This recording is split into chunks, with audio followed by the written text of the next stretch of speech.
Hello everyone, finally market में ऑर्कला India का IPO आ चुका है। आप सभी लोग इसको एमटीआर फूड्स के नाम से जानते होंगे। एमटीआर फूड्स जो कि एक नामी ब्रांड है, उसकी जो पेरेंट कंपनी ऑर्कला इंडिया है उसका फाइनली आईपीओ आ चुका है। तो जान लेते हैं डिटेल में आईपीओ का साइज क्या रहने वाला है, कब ये ओपन होने वाला है, कब ये क्लोज होगा, इसके अलावा इसका वैल्यूएशन ठीक है कि नहीं है, ग्रे मार्केट प्रीमियम पर हम क्या कह सकते हैं, उस सारी चीजों को डिटेल में डिस्कस करने वाले हैं। लेकिन उससे पहले छोटी सी रिक्वेस्ट, अगर चैनल पर पहली बार है then please make sure to hit the subscribe button and अगर वीडियो पसंद आती है देन प्लीज लाइक भी करके जाए। चलिए सीधा मैं आपको लेके चलता हूं ऑकला इंडिया पर। ऑकला इंडिया का जो साइज है, इस आईपीओ का जो साइज है वो 1667 करोड़ के आसपास होने वाला है और ये कंप्लीटली ओएफएस है। ओएफएस का मतलब क्या होता है, यानी कि आपका जो पैसा होगा, जो एग्जिस्टिंग शेयर होल्डर होंगे वो ले लेंगे और आपको बदले में शेयर उनके दिए जाएंगे। कोई भी फ्रेश इशू नहीं किया जाएगा, कोई भी नया शेयर नहीं दिया जाएगा।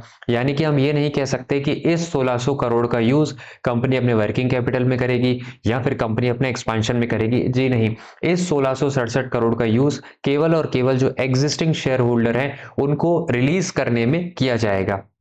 अब अगर बात करें आईपीओ कब ओपन होने वाला है, तो ये आईपीओ आज के दिन यानी 29 ऑफ अक्टूबर के दिन ओपन हो चुका है और 31 अक्टूबर यानी फ्राइडे तक ये आईपीओ ओपन होने वाला है, सॉरी ओपन रहेगा। इशू प्राइस बैंड की अगर मैं बात करूं तो 695 टू 730 तक रहेगा। Lot size on around 20 share के आसपास है। लगभग 14 से 15 हजार का अमाउंट इसमें आपका ब्लॉक होगा अगर आप इसमें लगाते हैं तो। सेल टाइप अगेन आपको पता है ओएफएस है। टोटल इशू साइज 1667 करोड़ है।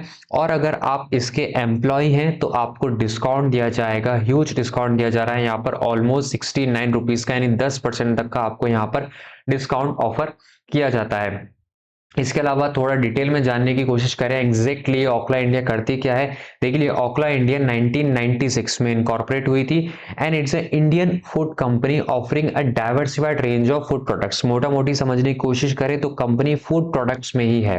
ठीक है, थोड़े बहुत मसालों के बिजनेस में भी है, बट मोटा मोटी कंपनी फूड से रिलेटेड जो चीजें होती है, जो ब्रेकफास्ट से लेकर lunch, dinner, snacks, beverages, desserts, ये वाले जो आइटम होते हैं, ये वाले आइटम कंपनी बनाती है। अब मेन पॉइंट पर चलते हैं कंपनी के फाइनेंशियल पर। देखिए कंपनी के असेट साइज में अगर आप देखेंगे तो हमें ईयर वाइज थोड़ी बहुत ग्रोथ देखने को मिल रही है। अगर मैं यहाँ पर बात करूं 3101 करोड़ था जो बढ़कर 3375 करोड़ हुआ, फिर 2025 में थोड़ा बहुत डिक्लाइन देखने को मिला और अभी लास्ट 6 मंथ की बात करूं तो स्टैटिक ही है, यहाँ पर कोई बड़ा चेंज नहीं देखने को मिला। टोटल इनकम की बात करें तो 2200 से बढ़कर 2387 हुआ, 2387 के बाद 2455 हुआ है। ठीक है, ज्यादा बढ़ोतरी नहीं है। लेकिन जो मेजर पॉइंट है लास्ट 6 मंथ की, अगर मैं फाइनेंशियल की बात करूं 30 जून 2025 तक के फाइनेंशियल की बात करूं तो यहाँ पर जो टोटल इनकम आई है 605 करोड़ ही आई है। अब अगर मैं अज्यूम करूं कि इतनी ही इनकम अगले 6 महीने में और आ जाएगी तो यहाँ पर 1200 करोड़ का हमें फिगर देखने को मिलेगा, या फिर उससे थोड़ा और मान के चले तो 1500 या फिर 1800 करोड़ का फिगर हमें यहाँ पर देखने को मिल सकता है, जो कि काफी ज्यादा कम होगा। यानी टोटल इनकम में यहाँ पर हमें थोड़ा बहुत डिप देखने को मिल रहा है। पैट की बात करें तो सिमिलरली, क्योंकि टोटल इनकम यहाँ पर गिर रही है तो पैट में भी हमें यहाँ पर अच्छा खासा डिप देखने को मिला है। इबिटा की बात करूं, इबिटा में भी डिप देखने को मिला है। लेकिन सबसे इंपॉर्टेंट चीज आप देखेंगे यहाँ पर नंबर्स नेगेटिव नहीं है, यहाँ पर नंबर्स पॉजिटिव ही हैं। क्योंकि आजकल अगर आप रिसेंट में जो भी आईपीओ देखेंगे मोस्टली ऐसे आईपीओ आ रहे हैं जिनकी अगर मैं ग्रॉस प्रॉफिट या फिर नेट प्रॉफिट या इबिटा की बात करूं वहां पर नेगेटिव चल रही है। एटलीस्ट इस कंपनी के जो नंबर्स है वो यहाँ पर हमें पॉजिटिव देखने को मिले हैं। सबसे दूसरी इंपॉर्टेंट चीज आप देखेंगे तो यहाँ पर जो बोरोइंग है ऑलमोस्ट नेग्लिजिबल है। यानी 2.33 करोड़ की जो बोरोइंग है यहाँ पर एज ऑफ डेट 30 जून 2025 के दिन दी गई है। तो बोरोइंग कंपनी के पास काफी कम है। बोरोइंग कम होने का मतलब होता है कंपनी को जो इंटरेस्ट देना पड़ेगा वो कम देना पड़ेगा। तो ये एक बहुत अच्छा पॉइंट माना जाता है। अगर आरओसी की बात करें, अब मैं केपीआई की बात कर रहा हूँ, आरओसी 32.7% के आसपास है जो बहुत ही शानदार है। पैट मार्जिन कंपनी 10% का रख रही है, एबिटा मार्जिन 16.5% के आसपास है। वहीं अगर मैं अर्निंग पर शेयर की बात करूं तो ऑलमोस्ट 23 का हो जाएगा पोस्ट आईपीओ, और पी बाई की बात करूं तो 31.68 का यहाँ पर पी बाई ई हो जाएगा। तो ओवरऑल अगर कंपनी के वैल्यूएशन वाइज बात करूं तो यहाँ पर हमें एक ठीक ठाक वैल्यूएशन कंपनी का देखने को मिला है। ठीक है, नीचे ऑब्जेक्टिव दिए गए हैं तो मेन ऑब्जेक्टिव तो क्या है कंपनी का, मेन ऑब्जेक्टिव हमें पता है ओएफएस ही है। ठीक है, आप चाहे तो इनको पढ़ सकते हैं, बाकी मेन ऑब्जेक्टिव हमें पता है कंपनी का।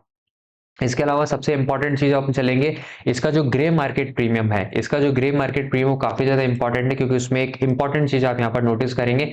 ग्रे मार्केट प्रीमियम, ये कंपनी जब पहली बार आया था यहाँ पर तब 20% के आसपास था, यानी 24 अक्टूबर पर जो इसका ग्रे मार्केट प्रीमियम था, मार्केट में जो एक्सपेक्टेशन लगाई जा रही थी वो 20% की लगाई जा रही थी, जो अब घट के 8.7% तक आ चुका है। रिपीट, अगर वीडियो पसंद आ रही है then please please make sure to hit the like button and subscribe भी कर लीजिए। अब देखिए जीएमपी में होता क्या है, अगर जीएमपी स्टार्टिंग में 5% होता है और धीरे धीरे बढ़कर 8% तक पहुंच जाता है, 15% तक बढ़ जाता है, तो अपन ये मानते हैं कि जो रिटेलर है या जो लगाने वाले हैं इसके अंदर उनका रुझान यहाँ पर बढ़ रहा है। लेकिन अगर वहीं ये घटते हुए क्रम में जाता है, घटते हुए क्रम में जाता है, यानी पहले 50% हुआ, फिर 20 हुआ, फिर 10 हुआ, फिर 5 पर आ रहा है, तो उस स्थिति में क्या किया जाता है कि अच्छी खासी प्रीमियम पर ये लिस्ट होगा, ये एक्सपेक्ट नहीं किया जाता है। तो आपको हमेशा ग्रे मार्केट एक तो पॉजिटिव में होना चाहिए और दूसरी चीज देखनी चाहिए बढ़ते हुए क्रम में ये होना चाहिए। तो यहाँ पर ग्रे मार्केट प्रीमियम क्या है, गिरता हुआ है। आप क्या चेक कर सकते हैं इसमें, इसका सब्सक्रिप्शन स्टेटस चेक कर सकते हैं।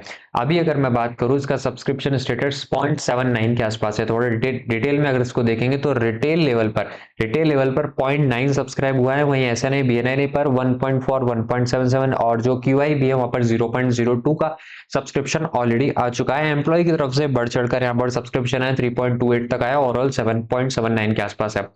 इसका एक मेन रीजन ये भी हो सकता है क्योंकि अभी तक सब्सक्रिप्शन इतना अच्छा खासा नहीं है, उसका एक ही रीजन हो सकता है कि आज पहला ही दिन है, तो आप इसमें वेट कर सकते हैं दूसरे दिन का, उसके बाद इसमें डिसीजन ले सकते हैं। दूसरा इसका रीजन हो सकता है इसके साथ में दो और आईपीओ आ रहे हैं। एक जो उसमें इंपॉर्टेंट आईपीओ आपका लेंसकार्ट है, लगभग 7 से 7.5 हजार करोड़ का एक बड़ा आईपीओ मार्केट में आने वाला है, और उसका भी अगर मैं ग्रे मार्केट प्रीमियम की बात करूं तो 10 से 15% के आसपास चल रहा है। तो हो सकता है रिटेलर जो खास तौर पर एक या दो आईपीओ में लगाते हैं या सोचते हैं कि दोनों में से कौन सा आईपीओ में बेटर लगाया जाए, हो सकता है वो बड़ा अमाउंट देखकर, क्योंकि लेंसकार्ट 7.5 हजार करोड़ का है, हो सकता है वहां पर शिफ्ट हो रहे हो, इसके कारण से इसमें सब्सक्रिप्शन कम है। बहुत दोनों ही सिचुएशन में, बोथ द सिचुएशन में आपको क्या करना चाहिए, आपको एंड डेट तक, जो लास्ट डेट है 31 अक्टूबर तक आपको वेट करना चाहिए, उसके बाद आपके फाइनेंशियल एडवाइजर से डिस्कस करना चाहिए और इसमें अप्लाई करना चाहिए। अगर वीडियो पसंद आती है then please please make sure to like and subscribe as well. और अगर आप लेंस कार्ड पर या जो अपकमिंग आईपीओ आने वाला है उस पर भी ऐसा ही डिटेल एनालिसिस जानना चाहते हैं तो उसके लिए आप कमेंट जरूर करके जाए। थैंक यू सो मच, मिलता है अगली वीडियो में, तब तक के लिए बाय बाय।